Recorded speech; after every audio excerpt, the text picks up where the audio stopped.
Oh, Sacramento, how you disappoint me, Sacramento. At least we didn't see anybody bowing. I didn't see anybody bowing to Vince McMahon in the first few rows when he came out, unless I missed it.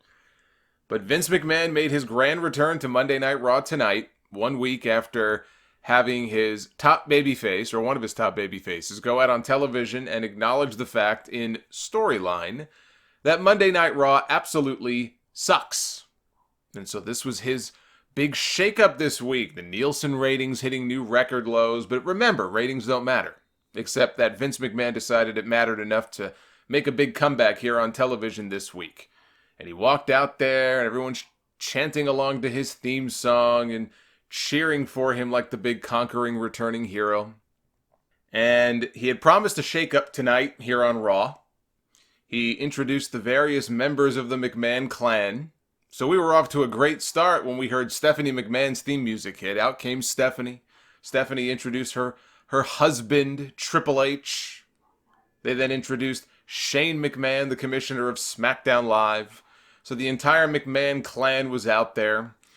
And the big change, the big shakeup that we were promised here tonight on Monday Night Raw is that the McMahon family will be running both shows.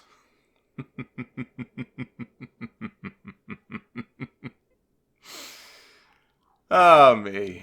Oh, my goodness gracious. By the way, I don't think I mentioned this at first. This is a special edition of Sound Off Extra. I usually don't do these Raw reviews on Monday night when the show goes off the air. I save them for Sunday, but couldn't wait. Had to give my thoughts here on this this new era episode of Monday Night Raw. So this is Sound Off Extra. And yes, indeed, the McMahon family is now in charge of Raw and SmackDown. I know that makes you feel really good. That makes me feel real good, too. That puts the stamp right on it right there. This is a fresh start for Monday Night Raw. We've got the McMahons reasserting their power, reasserting their control over Monday Night Raw. And Stephanie grabbed the microphone and say that, look, we're out here tonight because, frankly, we haven't been doing a very good job for you lately. You don't say.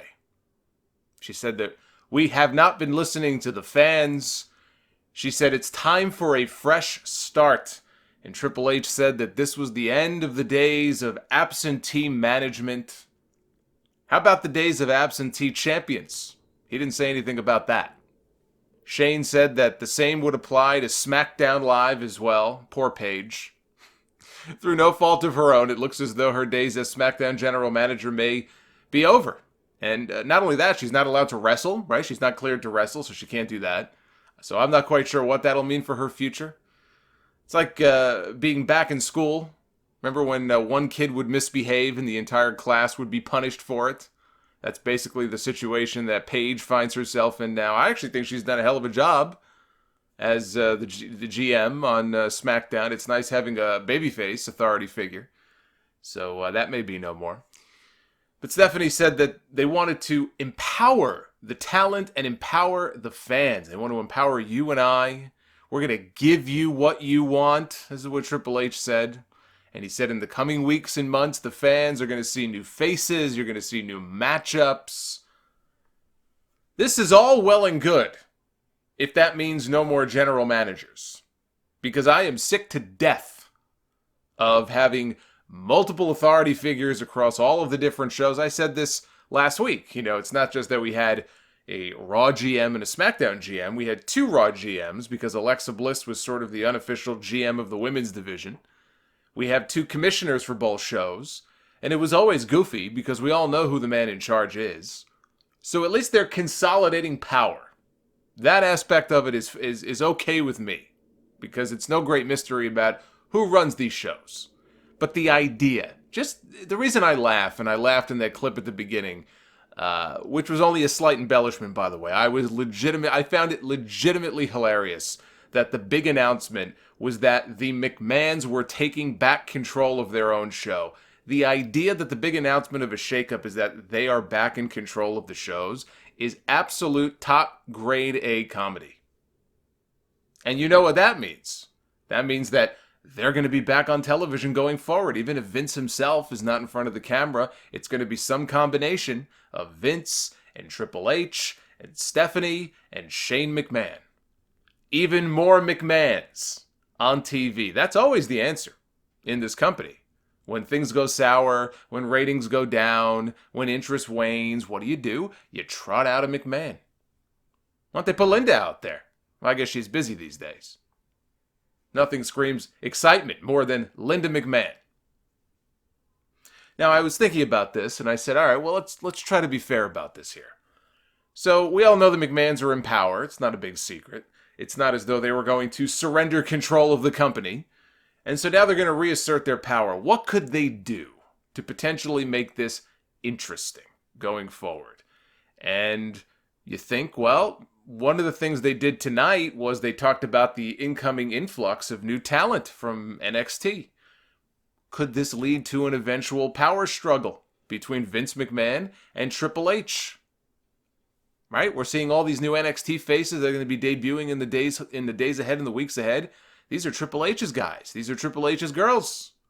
He says they're like his kids. They're his children from NXT.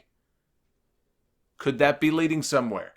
That, to me, would be an intriguing, possible little storyline for them to explore. Case in point, they had a vignette here on this show announcing 6 new stars being called down to the main roster. The main roster is getting its 2K19 DLC pack.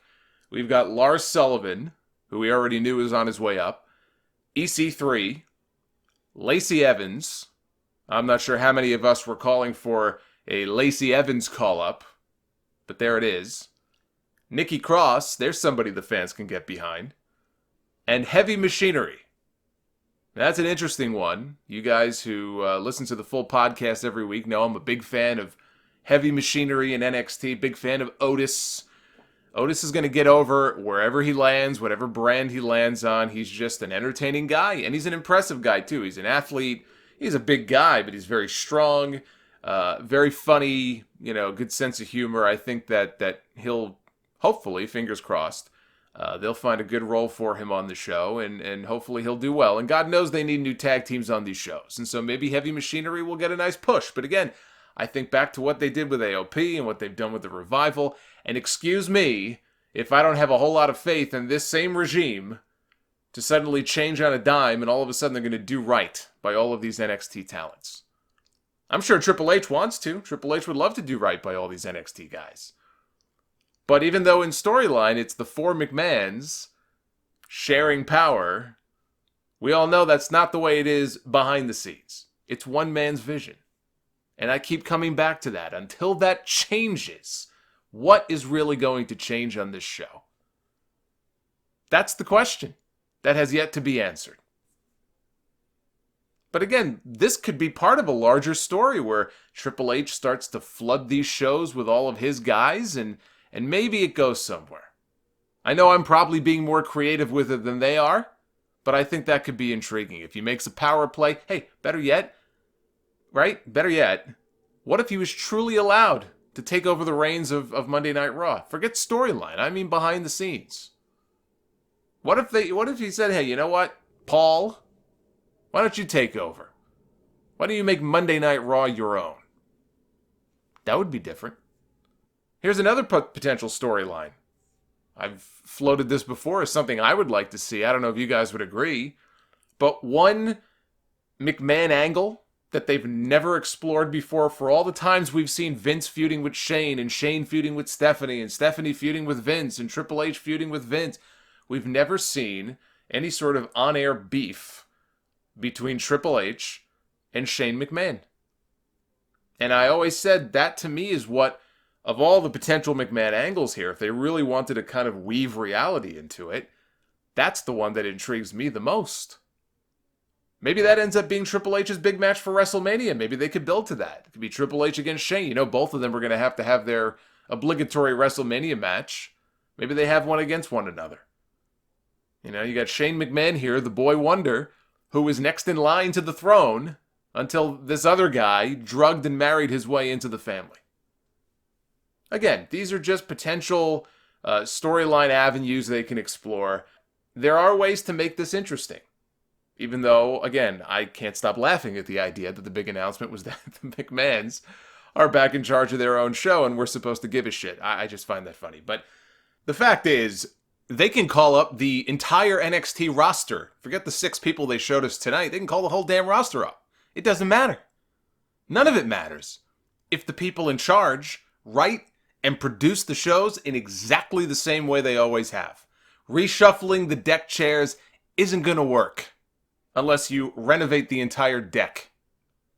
And I saw no evidence tonight that that's anything that they're interested in doing. So they come out, they say, we are the authority now, Triple H tells us. Raw now has become one of those choose-your-own-adventure books, those choose-your-own-ending books that you read when you're a kid. They said all the right things here in this opening segment. They had Stephanie come out and do the whole mea culpa. We haven't been delivering. We've let you down. We haven't been doing our job. We haven't been listening to the fans. They said all the right things. They checked all the boxes that you would expect them to check. The question is, will it all be forgotten in a month? Will it all be forgotten in 6 weeks? That's the question. If you're like me and you're skeptical, you're not weird, you're not crazy, and you're not wrong. You have every right to be, based on their track record. If you are skeptical and you don't believe them, you have every right to feel that way. And I'm willing to give them a chance, but at the same time, I have right to be skeptical. Now, for all this talk about how different things are going to be, they opened this show after that initial segment, which ran 20 minutes, by the way, with the same match, more or less, that we saw the night before with Baron Corbin. Only this time it was Kurt Angle in place of Braun Strowman. We see Bobby Roode, we see Chad Gable, we see Apollo Crews, we see Heath Slater back as the referee. It's like deja vu. At least Corbin is finally out of the GM picture, although he's going to be matched up with Seth Rollins on the show next week. So the more things change, the more they stay the same. But again, they're projecting all of this onto Baron Corbin. He's the bad guy here. They're, projecting this onto Corbin and heel characters on television is one thing. But you still have a show that opens with 20 minutes of talking, followed by more of the same matches in a lot of cases. There were constant references on this show to being a new era by Michael Cole. How many times did he mention a new era? These references to giving the fans what they want. Hey, I have an idea. How about instead of telling me, why don't you show me? Now, this was only week 1. But I don't want to watch week 2 and week 3 and week 4 and still hear forced references on commentary by Renee Young and Michael Cole to the new era. Oh, giving the fans what they want, the new era, the new Coke. I don't want to hear it. At some point, you've got to stop talking about it and start doing it. That's their job going forward. Show me. Show all of us that you're serious about this. Don't just talk about it. Don't make it another branding buzzword. They love their fucking buzzwords on this show. Hopefully New Era doesn't become one of them. Show us. Show us that you're serious about making real wholesale changes on this show. Prove that you mean it. And there were some things on the show that I think are a positive. So, for example, there was a reference on this show to the automatic rematch clause, which has become a crutch in this company for years and years and years. There was a backstage segment with Shane being confronted by Drake Maverick and AOP, and Shane referred to the whole automatic rematch thing for champions as being antiquated. That was the word he used. Antiquated. That's a good way to describe this entire show for the last decade plus. But if they are serious about eliminating that, I think that's a good thing. I think abolishing the automatic rematch clause in these storylines for every single champion, if they're serious about it, that's a move I can get behind. I never liked that. So that's cool with me.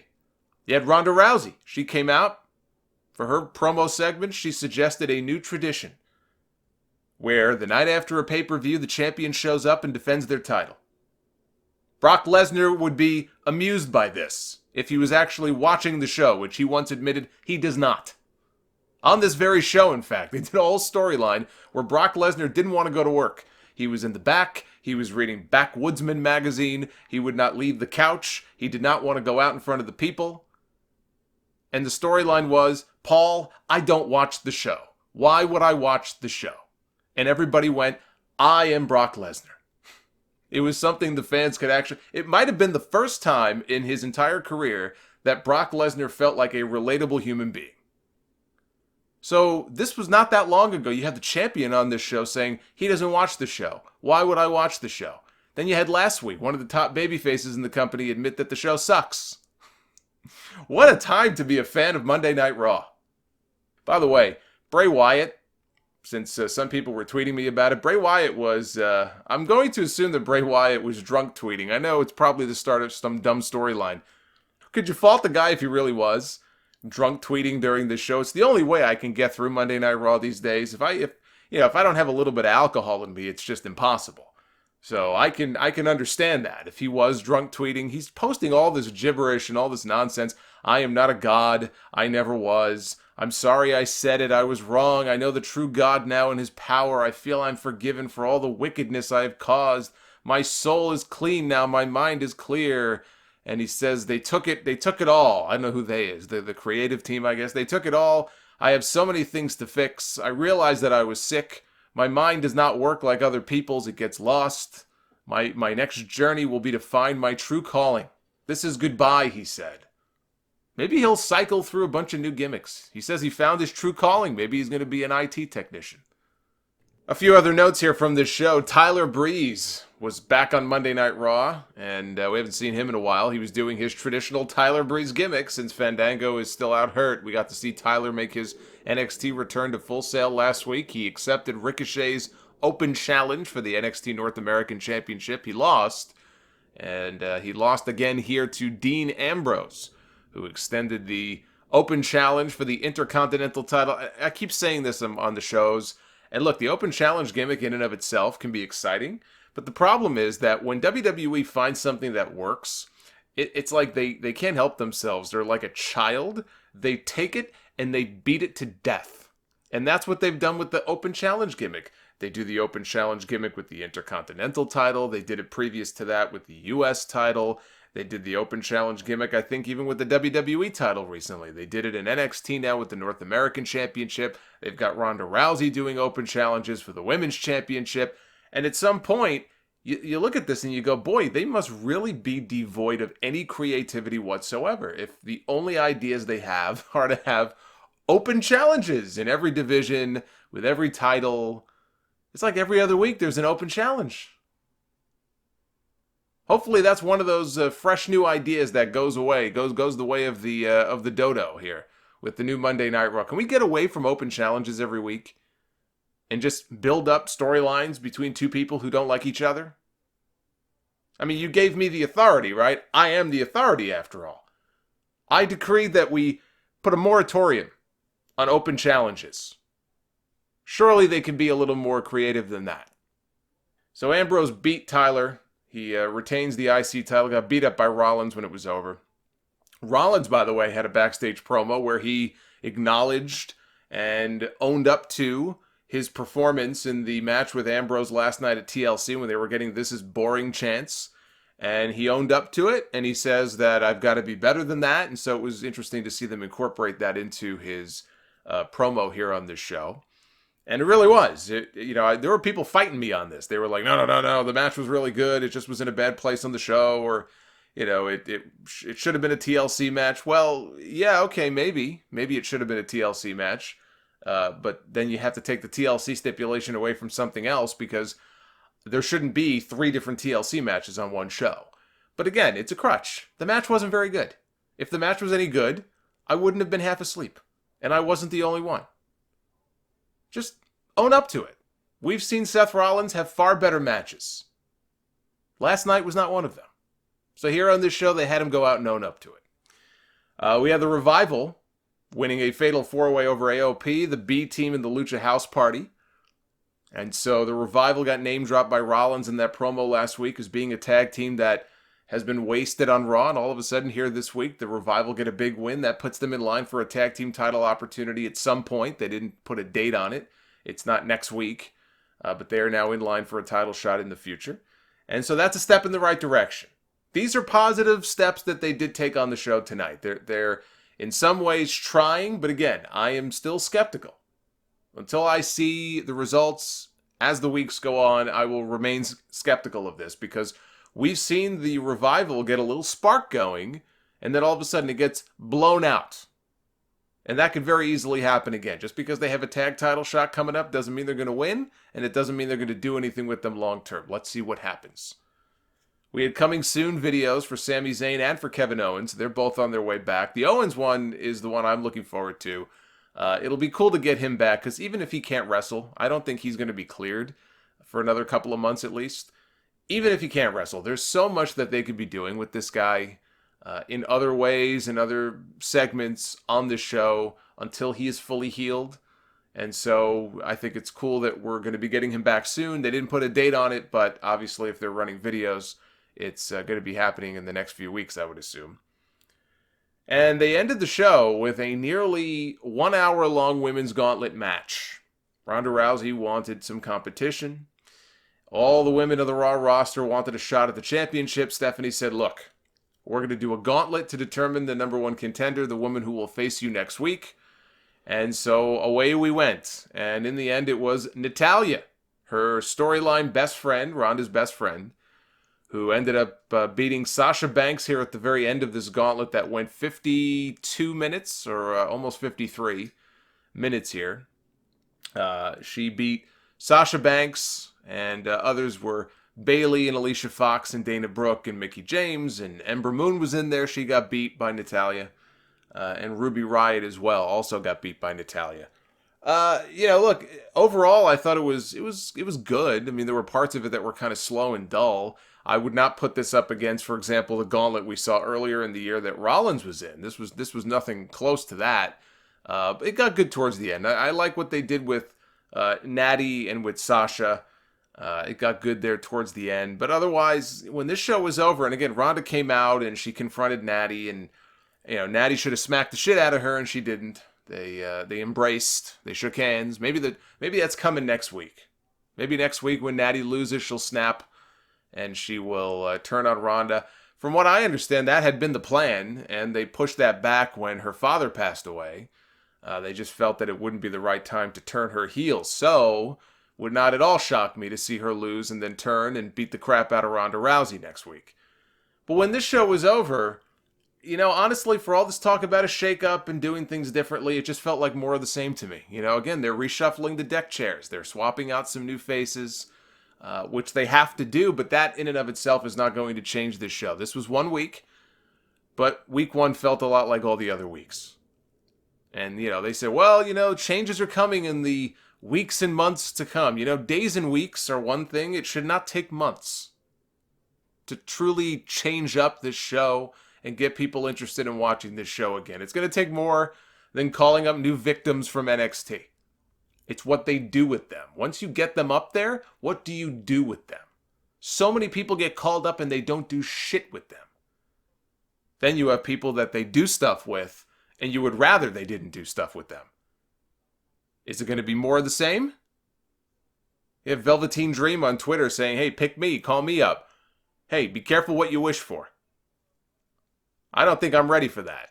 If I'm Velveteen Dream, I'm staying far away from the main roster right now. Let's see how this shakes out with Lars and Lacey and EC3 and all these other people first before we start calling up some of the bigger names from NXT. I'd protect those guys a little bit more until I am a little more comfortable with the idea that if they get called up, they might actually be used properly.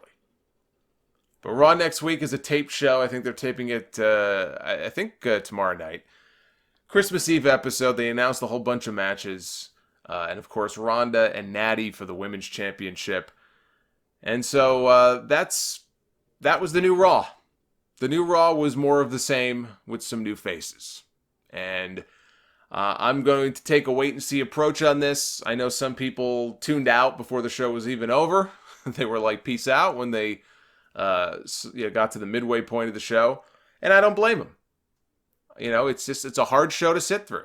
It felt like it feels every other week. Same transitions from one segment to the next, same music, same. There's a sameness to it. Maybe the music and the graphics and things like that will change, but it doesn't matter. You can change the music and the graphics. You could change the logo. You could change all that stuff. It's how they're using the talent that they have. And I'm no big fan of the brand split. If it were up to me, I'd cancel the whole damn thing. And I know people have arguments for why that's a bad thing. And I agree in that if you just end the brand split, that in and of itself doesn't change anything.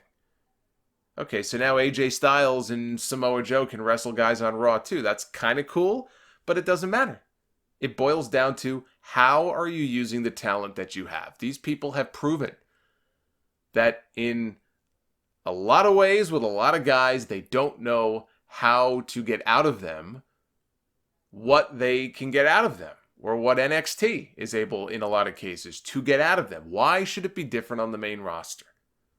There's one man in charge of what we see on television every week. It's not the writers. It's apparently not Triple H, at least not on Mondays. It's not Shane. It's Vince McMahon. So he took one on the chin. He had to come out. He was forced to admit tonight that his product sucks. And again, those voices that disagreed, every time I would say it, and they would say, no, the show's not as bad as you make it out to be. Those voices have been silent the last few days. Now that they went out there on their own show and said, yeah, it does suck. Okay, well, now do something about it. I still have my doubts after tonight. But we'll see. But what do you think? I have the Raw poll up on Twitter. You can vote at Solomonster. I don't have it up in front of me right now, but last I checked, the thumbs down was got the majority vote over thumbs up. So leave your comments down below. What did you think of the new Raw? The new Raw. Did it really feel new to you? Let me know what you think. Leave a comment down below. I'll be back for a full podcast this Sunday, episode 578. We'll talk more about Raw and SmackDown and everything else coming up this week. Be well, stay safe, check out the TLC review from last night, 50,000 strong already in less than 24 hours. Thank you for that.